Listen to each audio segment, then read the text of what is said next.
পূর্ব মেদিনীপুরে পটাশপুরে বিজেপি নেতাকে বেধড়ক মারধরের অভিযোগ তৃণমূল কংগ্রেসের বিরুদ্ধে। গুরুতর আহত অবস্থায় তাকে একটি বেসরকারি হাসপাতালে ভর্তি করা হয়েছে। তৃণমূলের বিরুদ্ধে ওঠা অভিযোগ অস্বীকার করা হয়েছে তাদের তরফ থেকে। আরো জানবে এই নিয়ে কথা বলে সঙ্গে রয়েছে আমাদের প্রতিনিধি কিরণ মান্না। কিরণ, কি অভিযোগ, কি হয়েছে ঘটনা?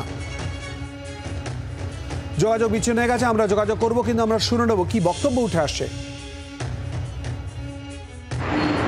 আজকে বিকেল 3টের সময় মিলন বেরা আমাদের যুব মোর্চার কর্মী, তাকে রাস্তায় ফাঁকে পেয়ে বড়হাটের দুষ্কৃতীরা তুলে নিয়ে যায়, একটা জঙ্গলে নিয়ে গিয়ে তাকে প্রচণ্ডভাবে মেরেছে। সে অচৈতন্য অবস্থায় তাকে ফেলে দিয়ে যায় একটা জঙ্গলে। আমরা প্রাথমিকভাবে তাকে কোনোটা হাসপাতালে ভর্তি করে পরীক্ষা নিরীক্ষা করাই।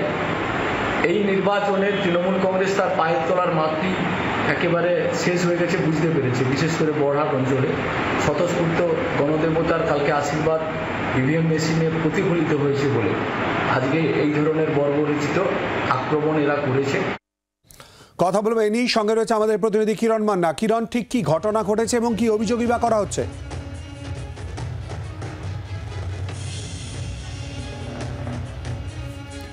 পূর্ব মেদিনীপুরে পটাশপুরে বিজেপি নেতাকে বেধড়ক মারধরের অভিযোগ তৃণমূল কংগ্রেসের বিরুদ্ধে। গুরুতর আহত অবস্থায় তাকে একটি বেসরকারি হাসপাতালে ভর্তি করা হয়েছে। তৃণমূলের বিরুদ্ধে ওঠে অভিযোগ, এই সব অভিযোগই অস্বীকার করেছে তৃণমূল কংগ্রেস। বাংলার আওয়াজ, বাঙালির আবেগ, জি 24 ঘন্টা।